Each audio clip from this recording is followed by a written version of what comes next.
Here's an update on our veggie patch. It is late September, spring in Tasmania 2022. We're still getting frost in the morning, so it's still quite cold. And just a reminder that this is my first year growing veggies, especially on this scale and especially in a cold climate. I've never grown things in a cold climate. It's my first year. So here we go. So this is our first bed. So this here is a combination of parsley and parsnip. We've got some carrots that I trialed growing in winter, and I somehow did manage to grow a few.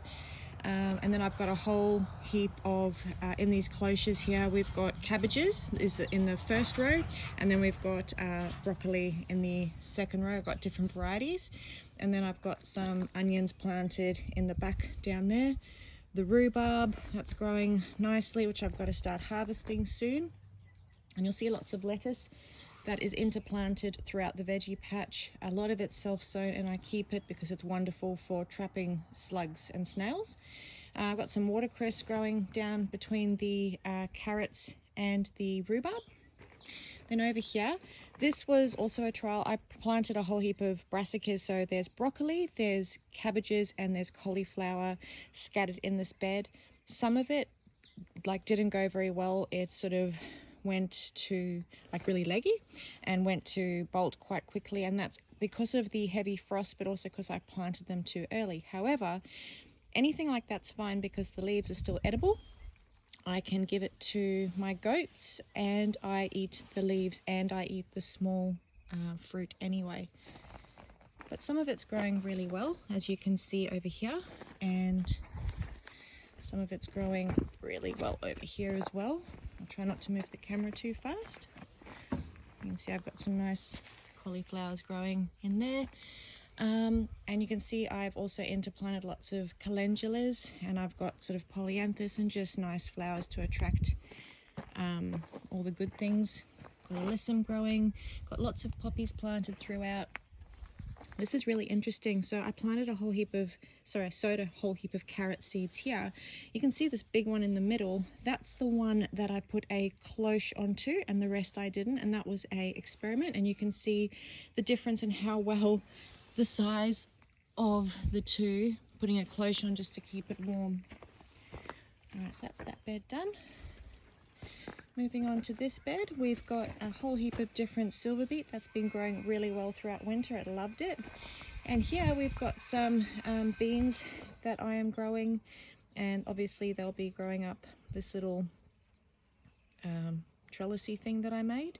And there's dianthus planted at the back there.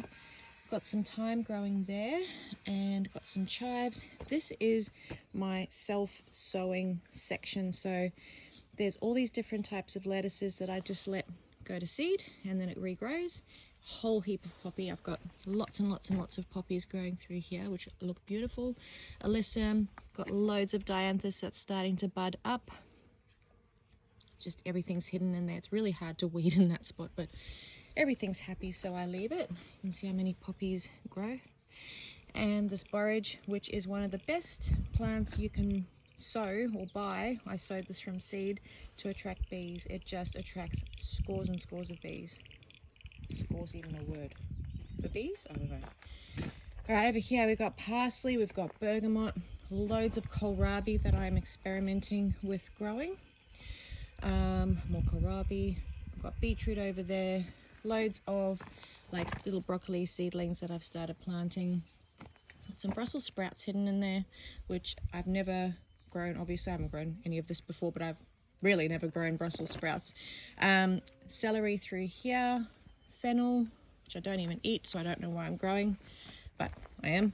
One day I'll find a way to eat it that I like. Here we've got some cauliflower and spring onion, and I just keep dividing the spring onion up and replanting it just to sort of keep spreading it around. Here I've started to sow very recently. I've got basil, chili, and eggplant. And at the back there I've got some lettuces, kohlrabi. Here I've got a row of swedes, a row of onions, and then just some beans that I'm hoping will grow up my old wormwood cage that I made earlier this year, which has withstood heaps of bad weather. Surprisingly, it looks pretty rough, but it works. And I put netting over that too to stop the cabbage white butterfly when it's really bad in summer. Here I've got some spinach, which I just made a little homemade veggie bed in about 10 minutes. I just put some soil down and then some firewood around it, and yeah, just made that for the goats so I can grow them some more spinach. Over here I've got like a border of dianthus, which was all self-sown, so I just transplanted it and made a border. And then I've got poppies growing everywhere throughout. I've just sown a whole heap of onions through there. I've got my red mustard lettuce at the back there. I've got a whole heap of purple and white turnips, which I'm going to harvest today to make a soup. This is Japanese radish, which is really yummy, which I've got growing in there. Here I've got a whole heap of purple cauliflower that I'm growing.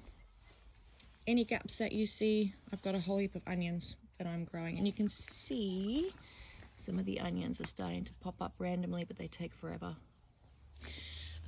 Parsley everywhere, and these leeks at the back. It's one of the first things I actually sowed in punnets. It's taken months and months to get to that stage, but they are giant leeks or mammoth leeks from the Diggers Club. Everything here is sown from seed except for the fennel and the thyme, which you cannot get from seed from the Diggers Club because of quarantine, I think. Here I've got some chickpeas, which I'm trialing grown from seed. In the gaps here I've got lots of basil. I think I've got 4 varieties of basil. I think that's calendula growing there. Loads and loads and loads of parsley, which I just keep chopping down, using for meals, give it to the goats. And then on this bed, the gaps here, I've got carrots, loads of carrots that I've sown. That's my perpetual spinach. One of the first things that I grew, just keeps going because it's perpetual. And I got lots of poppies starting to sprout up in here. I sowed the seeds ages ago, didn't think they worked, and now I'm getting heaps coming up, so it's really pretty. The beetroot that you see everywhere was a trial. I grew it in winter and it was very slow, but it worked. I'm getting some stuff out of it. Got some mizuna, got some Brussels sprouts growing there, and I've got some radishes that are growing here, and more celery, more radishes, another Brussels sprout, and over here, okay, I've got rows of onions, rows of more Swedes, more silver beet. You can see all the little lettuces that I've interplanted there, and heaps and heaps and heaps of carrots in here. This is a flower, I can never remember the name. I think it's Phacelia tenicitifolia, pretty sure it is. You can see it's just starting to bud. Now I have planted things really closely here, I am aware. I can just spread it out whenever I'm ready, which I do a lot with the calendulas as well. I move them to other spots of the garden. I just find it really easy to grow things in here because I'm here all the time sort of watering, whereas on the property it's like a lot of work to go and, you know, just take a little watering can and water one plant. So I grow it in here and then I transplant it out. I've got heaps of borage growing through here, blue borage, which is spiky. I have to start culling it back because it does grow sort of like a weed, but you know, anywhere you look, you will see that there are bees because it's that good at pollinating. And then, oh, sorry, I just got to get past all the spikes. Oh, all right, and then down here. So when I came here a few months ago, this was an old chook coop. We've got another chook coop up the back past the goat hotel, which is solarized, so we're going to get chickens in there. But this was run by, well, full of weeds, and I've culled it back, put lots of cardboard on the bottom, and then brought in really good quality soil, and I've just started to plant in here recently, or sow in here. So I have been chitting potatoes for a while. I put my first batch down in here. You can see that they're already starting to come up. Then over here we've got first row is broccoli, the second row, little purple row, that's Brussels sprouts. I don't know if I've got the timings right. I'm still playing around with everything. And then there, we've got a whole heap of beans and snow peas. That's the passion fruit, which I need to really give a good feed to. because it's not happy, but it is coming out of winter and cold. So yeah, that is my veggie patch so far. It's starting to really come to life, you know, because it's spring. But yeah, I hope you guys enjoyed that little tour.